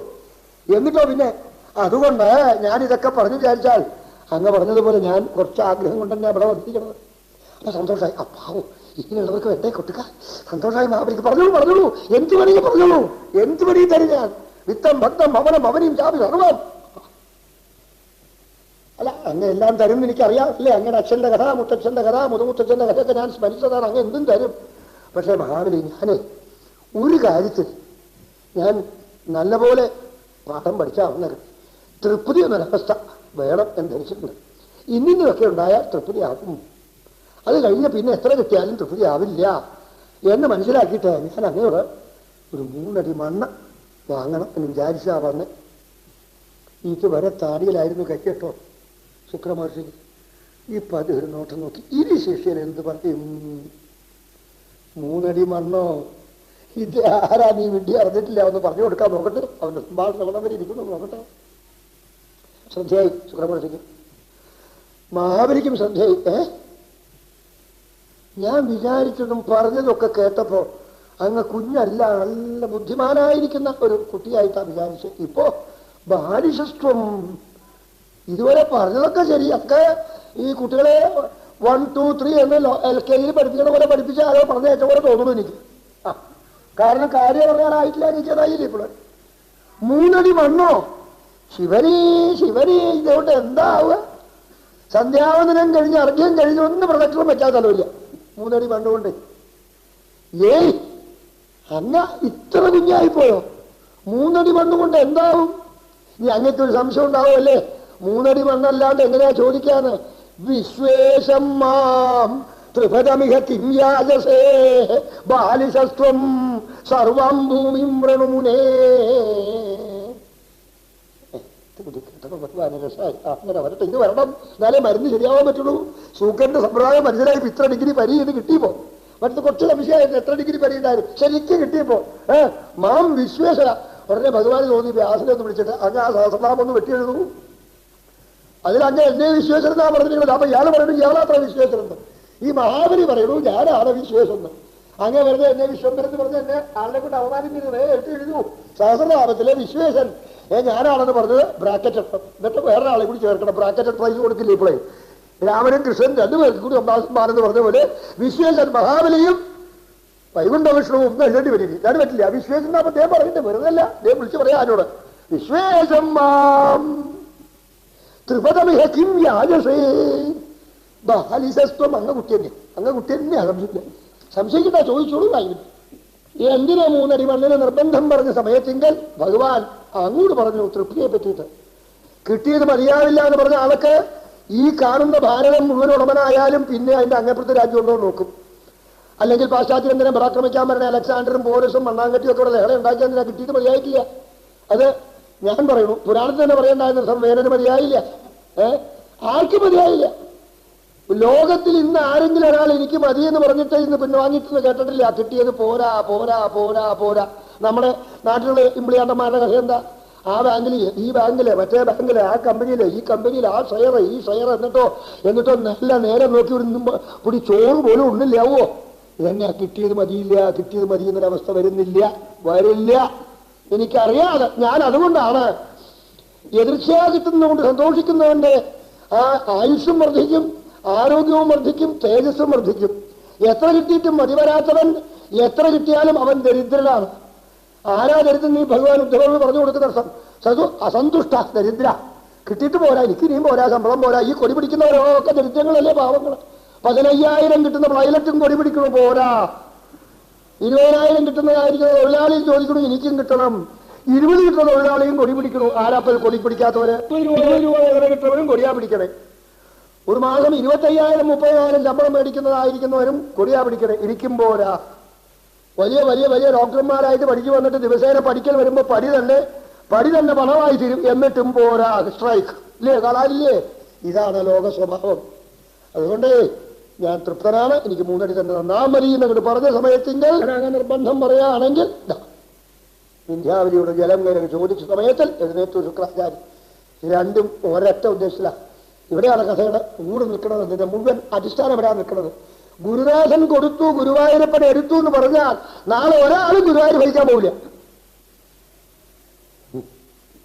ഗുരുനാഥൻ കൊടുത്തു, ഗുരുനാഥൻ നശിപ്പിച്ചു, ഭഗവാൻ ഇടയിൽ നിന്നു. ഇതാണ് ഈ കഥ. ഗുരുത്വത്തിന്റെയും ഗുരുത്വഹാനിയുടെയും കഥയാണ് മഹാബലി ചരിത്രം. അതിൽ ഭക്തവത്സലായ ഭഗവാൻ അനുഗ്രഹിച്ചതാണ് അതിന്റെ വൈചിത്ര്യം. ഇതാണ് ഈ കഥ തന്നെ. ഇതിനെ തെറ്റായി ധരിച്ചാണ് സാർവദിക്കലും തിരുവോണത്തിന് കൊണ്ടാടുന്ന സമയത്ത് മഹാബലിയുടെ പേരും പറഞ്ഞ ഭാവത്തിന് അദ്ദേഹത്തിന് അത് പൊന്നു വാമനമൂർത്തിയും അവഹേളിക്കുന്ന ശോഭായാത്രയും മണ്ണാങ്കെട്ടി കാണാറില്ലേ നമ്മളൊക്കെ ഇപ്പോ? എന്താ അദ്ദേഹം കാണാൻ വരെ അവിടെ? അദ്ദേഹം സുതലത്തിൽ അങ്ങനെ രസിക്കുകയാണ്. ഭഗവാൻ സർവൈശ്വര്യം കൊടുത്തിട്ട് ഈ പാവപ്പെട്ട വിഡ്ഢികളായ നമ്മുടെ ഇടയ്ക്ക് വന്നിട്ട് അദ്ദേഹം മാവേലി സ്റ്റോർ കൊടുക്കാൻ വരാറൊന്നുമില്ല. അങ്ങനെ ഒരു കഥയുമില്ല. കഥയില്ലാത്ത കഥാകാരന്മാർ കഥ പറഞ്ഞു. നോക്കൂ എന്തൊരു ഭാഗ്യവാനാ മഹാബലി. ഭഗവാനെ കിട്ടിയാൽ വലുതും വേണോ? അതാണ് ഭഗവാനെ നിനക്ക് കിട്ടാൻ അധികാരിയായോ ഞാനൊന്ന് നോക്കട്ടെ. അറിയാണ്ട് ഭഗവാനെ ഞാൻ ചെന്നു, ഞാൻ ഗുരുവായൂർ ആരാന്ന് അറിഞ്ഞുള്ളൂ. അപ്പോഴാ ഫലം കൈ കിട്ടുക. എഴുന്നേറ്റ് കൊണ്ടു മഹാബലി നിനക്ക് അബദ്ധം പറ്റരുത്. അല്ല പറയണ കേട്ടാലൊക്കെ പരോക്ഷം പ്രത്യക്ഷം 2 വിധത്തിലാണ് ഗുരുക്കന്മാർ. ഇവിടെ മുഴുവൻ തന്നെയും വിപരീതമായിട്ട് പറയണ പോലെ തോന്നും നമുക്ക് കേട്ടാ. അതിനെയും അതിജീവിക്കാൻ നിനക്ക് യോഗ്യതയുണ്ടോ? എന്നാലേ നീ എടുക്കണാവുള്ളൂ. ഉണ്ടാകും തെളിയിക്കാൻ പോവാണ്. നല്ല ആവുള്ളൂല്ലോ. നീ ഇതാരെന്ന് വിചാരിച്ചാൽ കൊടുക്കാൻ പോണേ. ആളെ അറിയാണ്ട് കൊടുക്കരുത്. കൊടുക്കാന്ന് പറഞ്ഞാലും സ്വന്തം നിലനിൽപ്പില്ലാതെയുള്ള കൊടുക്കലായിത്തീരും. വേഷം കെട്ടി വന്നിരിക്കുന്ന ബ്രാഹ്മണകുമാരനൊന്നും അല്ല. കശ്യപന്റെ പുത്രനായി അവതരിച്ചിരിക്കുന്ന മഹാവിഷ്ണുവാണ്. ഹരിയാണ്. ഹരിക്കുന്നവനാ കള്ളനാ. നിന്റെ ഒക്കെ കെട്ടുകൊണ്ട് ഒക്കെ തട്ടിക്കൊണ്ടു പോകും. ഒടുക്കാൻ എനിക്ക് വൃത്തിക്കായി ജീവിക്കാൻ പോലും ഒന്നുമില്ലാണ്ടായിത്തീരും. ഇങ്ങനെ ദാനം ചെയ്യാനൊരു ശാസ്ത്രവും പറഞ്ഞിട്ടില്ല. ന്യായമായിട്ട് ശുക്രനീതിയൊക്കെ എടുത്ത് അദ്ദേഹം തട്ടിവിട്ടു ദർശം. യശസ്യർത്ഥായ ധർമായ സ്വജനായ ഇങ്ങനെയൊക്കെ ആ ധനത്തെ രക്ഷിക്കേണ്ടത് മുഴുവൻ പരിശുവാരി കൊടുക്കാൻ പറഞ്ഞിട്ടില്ല. 10 കിട്ടിയാൽ എല്ലാം കൊടുക്കൂന്ന് പറഞ്ഞിട്ടില്ല. ആ 10 അവനവനെ ഇനി ഇങ്ങനെയുള്ള സൽക്കർമ്മം ചെയ്യാൻ കുറച്ച് സൂക്ഷിക്കണം. അവനവന്റെ പേര് നിർത്താൻ കുറച്ച് സൂക്ഷിക്കണം. അവനവന്റെ ബന്ധുക്കളെ ഭാര്യാകൾക്ക് കുറച്ച് കൊടുക്കാൻ സൂക്ഷിച്ചു വെക്കണം. മനസ്സിലായോ? ധർമ്മത്തിന് യശസ്സിന് അർത്ഥം വർദ്ധിപ്പിക്കാൻ വേണ്ടിയിട്ട് നിനക്ക് വേണം. 1 2 കൊടുക്കാൻ പറഞ്ഞ് കൊടുത്തില്ല എന്ന് വിചാരിച്ചാൽ കൊട്ടൊന്നുമില്ല. ചില പ്രത്യേക സന്ദർഭങ്ങളിൽ കുറ്റം സത്യത്തിന് മാറ്റിവെക്കാൻ വിരോധമില്ല. ഈ മിഥ്യാപ്രപഞ്ചത്തിലെല്ലാം സത്യാന്ന് വിചാരിച്ച അബദ്ധാവും. ജീവിക്കാൻ ചില നുണയൊക്കെ പറയണം എന്നാണ്, ജീവിക്കാൻ കുശുമ്പ് പഠിക്കണം എന്നാ പറഞ്ഞത്. എന്താണ് അതോ ഒരു 4 സ്ഥലം പറഞ്ഞു കൊടുത്തിട്ട് അതെവിടെയാന്ന് വെച്ചാൽ അവിടെ പറയാനാ പറഞ്ഞത്. സ്ത്രീഷു നർമ്മവ്യവഹേജാവൃത്യർത്ഥേ ഗോബ്രാഹ്മണാർത്ഥേ ഹിംസായാം അമൃതം സ്യാദ്യുഗുപ്സിതം. ഇതെന്റെ പ്രമാണം, നിന്നെ ഞാൻ മനസ്സിലാക്കി തരട്ടെ വിദ്യാങ്കരാ. നീ നശിക്കാൻ പോവാണ്, അരുത് പറഞ്ഞേക്ക്. പിള്ളേർ അങ്ങനെ നുണ പറയാമോ? പറയാം. ഭാര്യ ശമ്പളം പഠിക്കുന്ന തലേ ദിവസം പറയാം, നിങ്ങളാവില്ലാട്ടോ ഒരാളുടെ ഭാര്യ ഒരു കോന്തന്റെ കോന്തി വിചാരിച്ചാൽ മതി. കോന്തനോട് കോന്തി പറയാണ്, അതെ നിങ്ങൾ എന്നോടിങ്ങനെ പറഞ്ഞ് വീട്ടിക്കൊന്നും വേണ്ട. ആ ടേപ്പ് റെക്കോർഡർ ഇവിടെ ഇങ്ങനെ കണ്ടില്ലേ, അതിനേക്കാൾ നല്ലത് ദുബായിൽ നിന്ന് അങ്ങേ വീട്ടിലെ ആളുടെ നമ്പർ കൊണ്ടിട്ടുണ്ട്. നിങ്ങൾ കഴിഞ്ഞ പോലെ അവിടെ പോയി ഇത് കേട്ടില്ലേ പാട്ടുമൊക്കെ. ഇപ്പൊ ഈ കടക്കാരൻ പറഞ്ഞ് 3000 രൂപയ്ക്ക് തരാണ്. നാളെ ഇവിടെ കൊണ്ടുവരാമോ? നാളെ ശമ്പളം കിട്ടില്ലേ? എനിക്ക് 10,000 ശമ്പളം ഇല്ലേ? ഓട്ടന്റെ വന്നാൽ ചായ കിട്ടണമെങ്കിൽ നല്ല വാക്ക് പറയാൻ പഠിക്കണം ബുദ്ധിമാൻ. നാളെ അല്ലേ, നാളെ ശമ്പളം കിട്ടും, നാളെ കൊണ്ടുവരാം. കഴിഞ്ഞു അന്നത്തെ കാര്യം. അന്ന് tea ready, coffee ready, tiffin ready. പോയി പിറ്റേ ദിവസം ശമ്പളവും മേടിച്ചു. കാലിയായിട്ട് അവിടെ വരുമ്പോഴോ നല്ല ബുദ്ധിമാനാക്കണം. എന്നാ ഉടനെ എവിടെയാ ടേപ്പ് റെക്കോർഡർ കൊണ്ടുവന്നല്ലോ? അല്ലേ രസികട്ടുണ്ട്. നീ പറഞ്ഞ പോലെ ഞാൻ അന്വേഷിച്ചു. അയാൾ പറഞ്ഞു അത് പോയി, പക്ഷെ സാറേ അതിന് നമ്പർ 1 ഒരെണ്ണം ബുക്ക് ചെയ്തിട്ടുണ്ട്. വരണു നീ വെള്ളിയാഴ്ച, ഇന്നെന്താ ആഴ്ച? ഇന്ന് തിങ്കളാഴ്ച, ചൊവ്വാഴ്ച വ്യാഴം വെള്ളി, വെള്ളി വരെ ജീവിക്കാലോ. വെള്ളിയാവുമ്പോ അപ്പൊ എന്തെങ്കിലും ഒരു വെള്ളം തട്ടിക്കൊള്ളണം. അങ്ങനെ പറഞ്ഞ അവന്റെ ജീവിതത്തിൽ ചിലപ്പോൾ ചില നുണയൊക്കെ പറയേണ്ടി വരും. കടയിലും കയറിയിട്ടുണ്ടാവില്ല, ടേപ്പ് റെക്കോർഡറും വാങ്ങാൻ തയ്യാറായിട്ടുണ്ടാവില്ല, വേറെ ചുമതലയുണ്ട് പണം കൊടുക്കാൻ. അപ്പൊ അവിടെ എന്താ ചെയ്യുക? അതങ്ങനെ കഴിഞ്ഞ് കഴിയുമ്പോൾ വെള്ളിയാഴ്ച ആകുമ്പോൾ നോക്കാൻ നമ്മളന്ന് മറന്നുപോയി. എന്താണ് അപ്പൊ ടേപ്പ് റെക്കോർഡർ വിളിക്കാൻ വേണ്ടേ? അമ്മേ ആ TV മേടിച്ചതിന്റെ ബാക്കി കൊടുത്തിട്ടുണ്ടോ? അതൊന്നും കൊടുത്തിട്ട് എന്താ നിന്നോട് ഞാൻ പറയുന്നതൊക്കെ കണക്ക് പറയാൻ പറ്റുമോ? അന്നത് കൊടുക്കാൻ പറ്റിയില്ല, ഞാനതെങ്ങനെ എടുത്ത് നമ്മുടെ ചെലവിന് തന്നെ. അപ്പോഴല്ലേ കൊച്ചുമോൾക്ക് കാലിന് സുഖമില്ലാതായി. മോനെ ഉടനെ തന്നെ പഠിക്കുന്ന ഇടത്ത് 5000 രൂപ അയക്കണം എന്നൊക്കെ പറഞ്ഞില്ലേ? ശരി. അപ്പൊ തന്നെ അടുത്ത മാസം 1 മാസം നിന്ന് കിട്ടി. അടുത്ത മാസം ടേപ്പ് റെക്കോർഡർ കൂടാണ്ട് തൽക്കാലം ജീവിക്കാറായില്ലേ? ഇതാണ് ശ്രീഷു. പിന്നെ സ്ത്രീയോട് ധർമ്മം പറയാനോ? ഇനി വേറെ സമയത്ത് നിന്ന് അതിന്റെ വിപരീതക്കാരധികം. വിവാഹം നടക്കണില്ല ഒരു പെൺകുട്ടീനെ, നല്ല കുട്ടിയുമാണ്, പാട്ടൊക്കെ പാടും, നല്ലോണം പഠിച്ചിട്ടൊക്കെ ഉണ്ട്. പക്ഷെ ആരോ എന്തോ വിവാഹം കൊല്ലികളുണ്ട്, അവരാരാണ്ടോ ഇവിടുന്ന് രൂപക്കത്ത് അയച്ചിട്ടുണ്ട്. നല്ലോണം അന്വേഷിച്ചിട്ട് വേണം വിവാഹം തീരുമാനിക്കാൻ. അങ്ങനെ ഇരിക്കാൻ നമ്മളിവിടെ സപ്താഹമൊക്കെ കഴിഞ്ഞ് പോണ വഴിക്ക് ആരോ കേട്ടു ആ സ്വാമി അവിടെ പോയിട്ടായിരുന്നു. ഈ കുട്ടിയെ കണ്ടിട്ടുണ്ടാവില്ല, ഈ വീടും ഇറക്കിണ്ടാവില്ല. പക്ഷേ സ്വാമി കണ്ടിരുന്നാ അവരുടെ അതെ അവിടെ ഇന്നടുത്ത് ഒരു പെൺകുട്ടിയുടെ ജാതകമൊക്കെ എൻ്റെ മകനെ യോജിപ്പായിട്ട് കൊടുത്തു. എന്നിട്ട് പക്ഷേ അത് അത്ര നല്ലതല്ല, ആലോചിച്ചു കൊടുത്തു. എന്തിനാ ആലോചിക്കണേ? ഞാൻ കണ്ടോ കുട്ടി വളരെ നല്ല കുട്ടി, എൻ്റെ സപ്താഹത്തിന് നല്ലൊരു പാട്ട് പാടി, കണ്ടാലും നന്ന്, കൊണ്ടാലും നന്ന്, സ്വഭാവവും നന്ന്, കുടുംബവും നന്ന്, കണ്ടിട്ട് പോലും ഉണ്ടാവില്ല. അപ്പൊ എന്നാ സ്വാമി നിശ്ചയിച്ചോളൂ. നിശ്ചയിച്ചോളൂ. അയാൾ പാവം അത് കേട്ടു, ഇവിടെ വന്നു അന്വേഷിച്ചു, മറ്റു പറഞ്ഞതൊക്കെ പൊട്ടയാണെന്ന് കേട്ടി ഇവിടെ തീരുമാനിച്ചു, കല്യാണം കഴിച്ചു. അവർ സുഖമായിട്ട് ദമ്പതികളായിട്ട് ഒരുപാട് തൊഴാൻ വരുമ്പോഴേ എങ്ങാനും ഞാൻ അവിടെ ഞാൻ നിൽക്കണ്ടെങ്കിൽ സ്വാമി അന്ന് ഈ കുട്ടി ഒന്ന് നമസ്കരിച്ചോട്ടെ കഴിഞ്ഞു. എന്താ അത്ര നോക്കണ്ടോ? ഒന്നാന്തരം കാര്യം അവിടെ ചെയ്തത്. ഒരു വിവാഹങ്ങൾ നടന്നു കൊടുത്തു, വർഷം പണവും പേടിയില്ല, സമ്പാദ്യം ഉണ്ടാക്കിയില്ല, ഒന്നുമില്ല, അവരെ കണ്ടുപിടിപ്പിച്ചു കഴിഞ്ഞില്ലേ? അതിന് നുണയല്ലേ പറയാൻ വിരോധമില്ലാതെ അവിടെ ചുക്കാൻ. പിന്നെ വേറെ സമയം ഉണ്ടതുപോലെ തന്നെ വൃത്തിയർത്ഥ യാതൊരു വൃത്തിയില്ലാതെ ഇരിക്കുന്ന സമയത്തെങ്കിൽ എന്തെങ്കിലും ചെന്ന് കടം മേടിക്കണം. എന്താ വേണ്ടേ? ഒരു കളവ് പറഞ്ഞോളൂ. നാളികേരം മുഴുവൻ കഴിഞ്ഞ മാസത്തെ കൊടുത്തിട്ട് കുറച്ച് കടം ബാക്കി ഉണ്ടായിരുന്നു. ഇമാസം നാളികേരം കൊടുക്കാനുള്ള നാളികേരം ഇല്ലാണ്ടായിരിക്കണം. ഒക്കെ തെങ്ങിന് കേട് വന്നിരിക്കുകയാണ്. അതുകൊണ്ട് ഞാൻ വേറെ ചില മുമ്പായൊക്കെ വെച്ചിട്ടുണ്ട്, ഒരു 5000 രൂപ തരൂ, ഞാൻ എഴുതി തരാം. കൊടുക്കാൻ നാളിലെന്നാലും അത്യാവശ്യം അരി കളക്കണമെങ്കിലും അല്ലെങ്കിൽ കളവ് പറഞ്ഞാലേ പറ്റുള്ളൂ. പറഞ്ഞോളൂ വിരോധമില്ല, അരി കളക്കട്ടെ, കുട്ടികൾ കൊണ്ടട്ടെ, വിരോധമില്ല, വൃത്തിയർത്ഥേ. പിന്നെയുണ്ട് ചിലപ്പോൾ പശുക്കളെ രക്ഷിക്കാൻ, ഉത്തമന്മാരായിരിക്കുന്ന ബ്രഹ്മവൃതന്മാരായ ബ്രാഹ്മണരെ രക്ഷിക്കാൻ. ഇതിനൊക്കെ കളവ് പറയാം. അത് കളവല്ല, അതുകൊണ്ട് പാപമില്ല, അതുകൊണ്ട് കൊടുക്കാതെ പറഞ്ഞിട്ട് കൊടുക്കില്ല എന്ന് പറയില്ലെങ്കിൽ നിന്റെ മുഴുവൻ തട്ടികൾ കൊണ്ടുപോകുന്നു.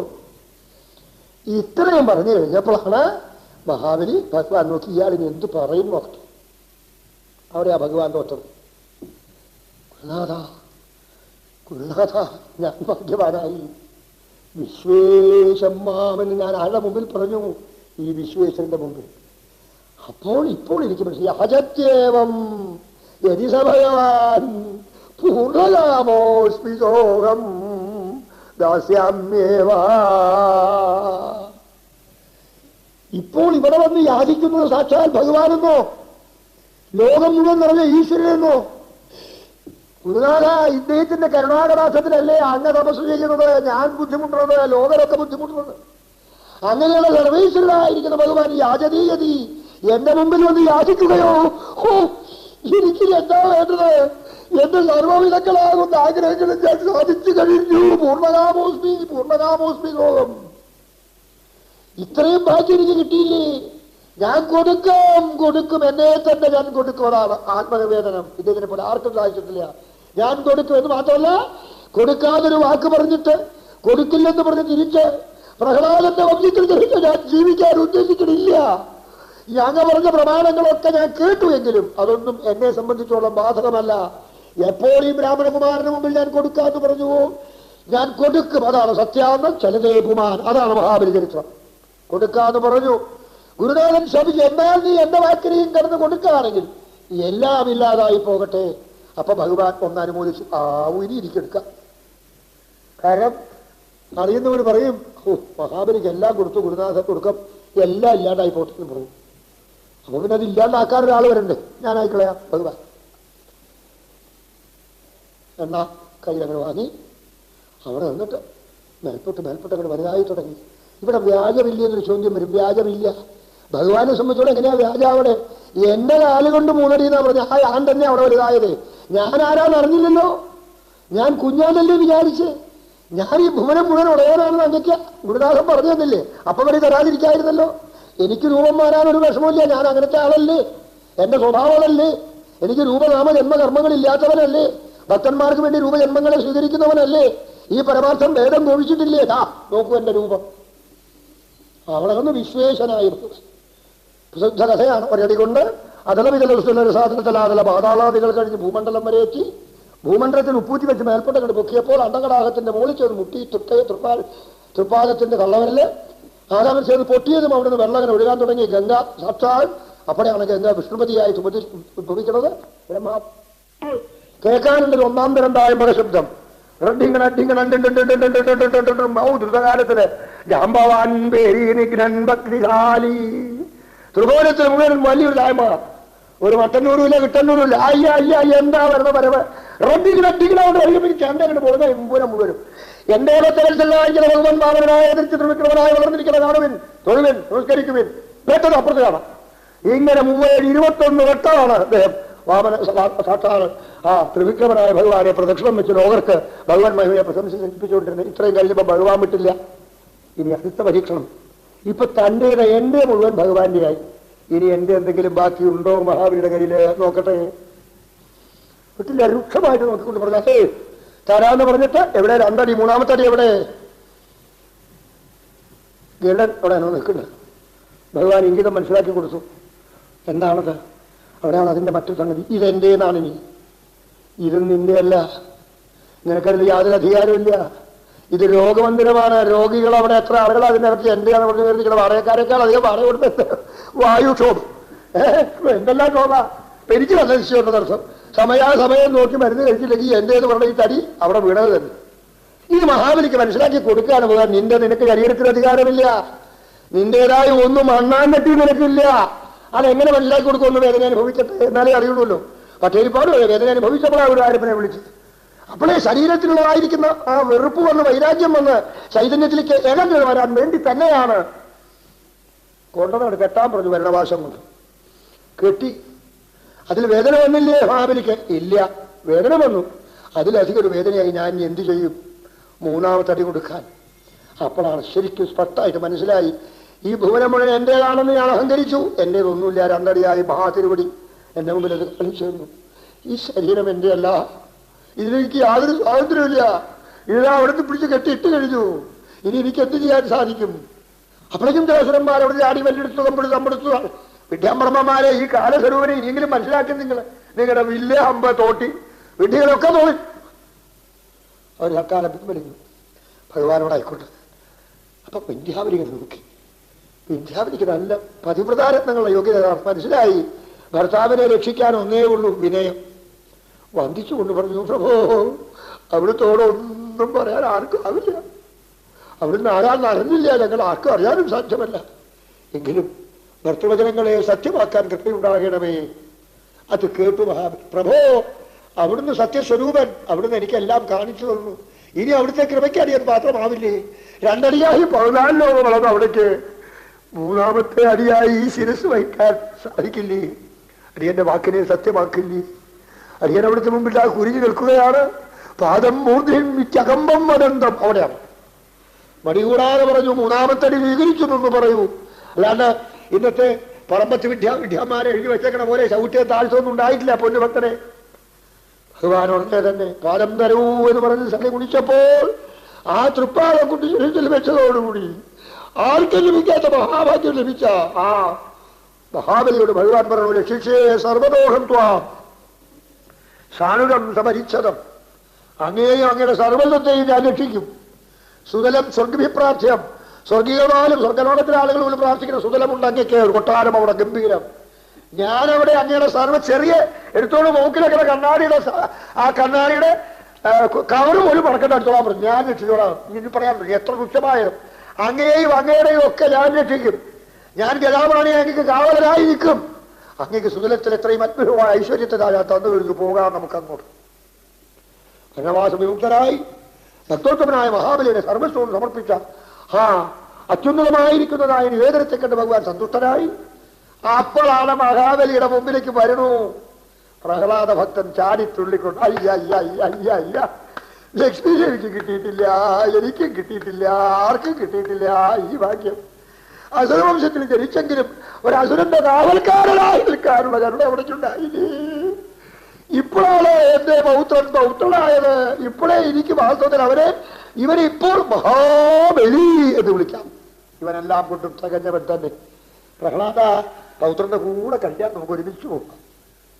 അങ്ങനെ സുതലത്തിൽ ഭഗവാൻ ഐശ്വര്യദേവതയായിട്ട് തന്നെ തന്റെ ഭക്തനെ ഉയർത്തി ഇന്നും സർവ്വത്തിൽ രക്ഷ ചെയ്തുകൊണ്ടിരിക്കുകയും ഉപേന്ദ്രൻ എന്ന പേരിൽ ദേവേന്ദ്രൻ അങ്ങോട്ട് ക്ഷണിച്ചു. ദേവാദികൾക്ക് സർവ്വ ഐശ്വര്യങ്ങളെ തിരിച്ചു കൊടുത്തു. ഉപേന്ദ്രനായി അവിടെ അഭിഷേകം കഴിഞ്ഞു.